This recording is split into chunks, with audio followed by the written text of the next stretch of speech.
Shri Palem Srikanth Reddy, son of retired chief justice Shri PC Reddy. ప్రపంచ ప్రఖ్యాతిగాంచిన Stanford యూనివర్సిటీలో గ్రాడ్యుయేట్ అయ్యి ఫోర్సాఫ్ట్ కంపెనీని స్థాపించి చాలా మంది యువతకు ఉపాధి కల్పిస్తున్నారు. శ్రీ పాలెం శ్రీకాంత్ రెడ్డి గారు సమాజ సేవ చేద్దామనే ఉద్దేశంతో జస్టిస్ పిసి రెడ్డి ట్రస్టుని స్థాపించి విద్యార్థులకు ఉచితంగా ఐటీ విద్యను మరియు స్కాలర్షిప్ ను అందిస్తున్నారు. అంతటితో ఆగకుండా శ్రీకాంత్ రెడ్డి గారు తన సేవా పరిధిని పెంచాలనే ఉద్దేశంతో టీఎస్ఎన్బి టీడీపీ ప్రొఫెషనల్ సెల్ కి ప్రెసిడెంట్ అయ్యి రాష్ట్ర జనాభాలో అధికంగా ఉన్న యువతను సరైన మార్గంలో నడిపించడానికై, యువతకు దిశానిర్దేశం కల్పించడానికై యువపథం అనే కార్యక్రమాన్ని మీ ముందుకు తీసుకువస్తున్నారు.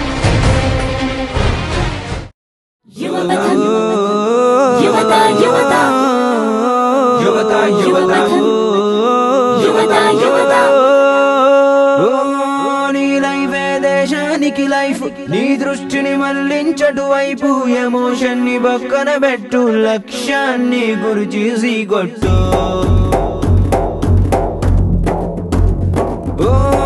నీ లైఫే దేశానికి లైఫ్, నీ దృష్టిని మళ్లించటు వైపు, ఎమోషన్ ని పక్కన పెట్టు, లక్ష్యాన్ని గురి చేసి కొట్టు.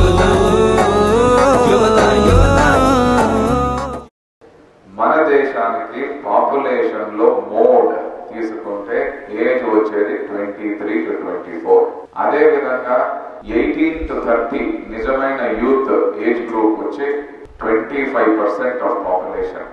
అంటే మన రాష్ట్రంలో 8 కోట్లలో 2 కోట్ల మంది 18 నుంచి 30 ఏళ్ళ ఏజ్ గ్రూప్ లో ఉన్నారు. మన దేశంలో 120 కోట్లలో 35 కోట్ల మంది ఆ ఏజ్ గ్రూప్ లో ఉన్నారు. ఈ లెక్కన తీసుకుంటే ప్రపంచంలోనే అతి ఎక్కువ సంఖ్యలో యువత ఉండే దేశం, నిజంగా యువ శక్తి ఉండే దేశం భారతదేశం.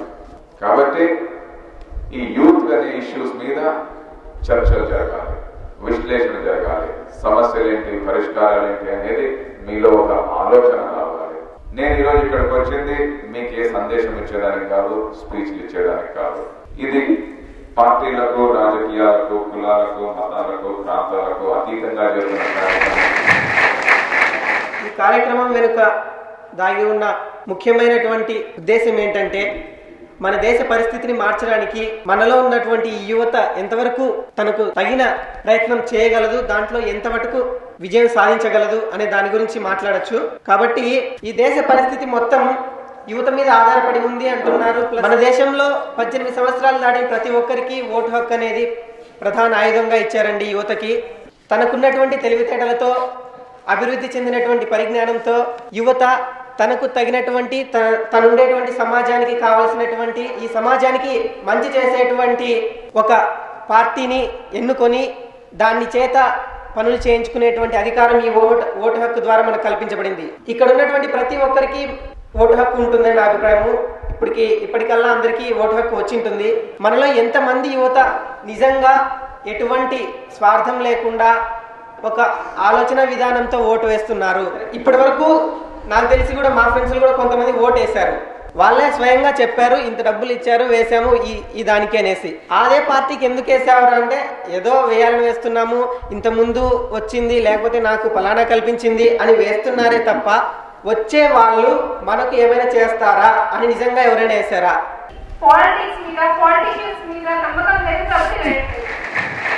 ఓటు వేయట్లేదండి. అలాంటప్పుడు ఓటు ఎందుకు వేస్తున్నారండి మీరు?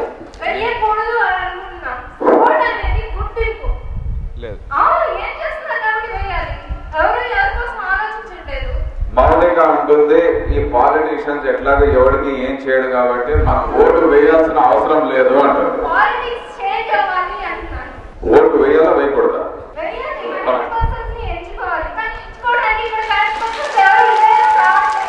ఓకే, కరెక్ట్ పర్సన్స్ లేరు కాబట్టి ఓటు వేయట్లేదు. మీరు మొదట మాట్లాడింది ఓటు హక్కు కేవలం గుర్తింపు కోసం అంటున్నారు.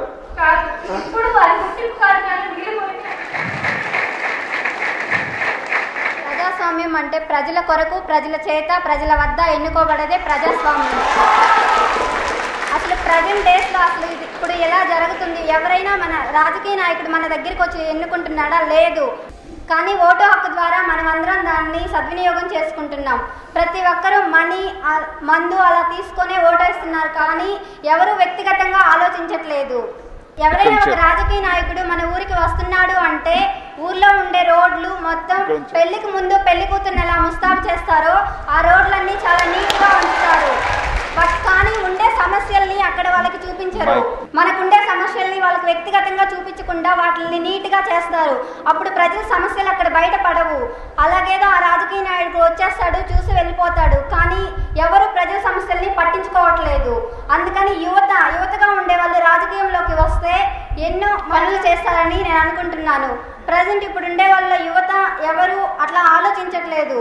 బట్ ఎడ్యుకేషన్ పరంగా అయితే చదువుకున్న వాళ్ళైతే రాజకీయాల్లోకి వస్తే కానీ అవకాశాలు మన ప్రభుత్వం చదువుకున్న వాళ్ళకి అవకాశాలు కల్పించట్లేదు. కల్పించాలి అంటే మనం ఒకవేళ ఇప్పుడు సపోజ్ నేనే ఎంపీగా ఎన్నికల్లోకి దిగాలి అనుకుంటున్నాను. బట్ మనీ అనేది ఇంపార్టెంట్. మనీ లేకుండా ఏం చేయలేము. కానీ ఎవరు మనకు ఓటేయాలంటే వీళ్ళు మనీ ఇస్తేనే మేము ఓటేస్తాం అనేటట్టున్నారు. అందుకని ప్రతి ఒక్కరూ మీ ఫ్యామిలీలో నుంచే ఆలోచించండి. మీ ఇంట్లో ఉండే తల్లిదండ్రులు కూడా మనీ తీసుకొని ఓటేస్తూ ఉంటారు. అందుకని ముందు మీ పేరెంట్స్ని మార్చండి, తర్వాత లోకాన్ని మార్చండి. ప్రసన్న లక్ష్మి 3 పాయింట్లు చెప్పారు. ఇప్పుడుండే రాజకీయ నాయకులు అవినీతి పరులు, అందుకని మీరు యువత వచ్చి రాజకీయాల్లో ప్రవేశిస్తే అది క్లీనప్ చేస్తారు.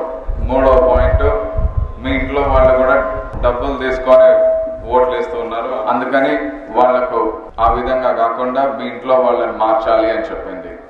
ఓటు వేసుకునే ముందు డబ్బులు వాళ్ళు గెలవాలి కాబట్టి గెలిచిన తర్వాత ప్రజల దగ్గర నుంచి ఆ మనీ తీసేసుకుంటారు. గెలవాలి కాబట్టి మనీ ఇచ్చి వాళ్ళ చేత ఓట్లు వేయించుకుంటున్నారు. అది మాకు తెలుసు, కానీ అందరికి తెలియదు. ఈ యువతలో చైతన్యం తీసుకురావడానికి అలా చెప్పారు.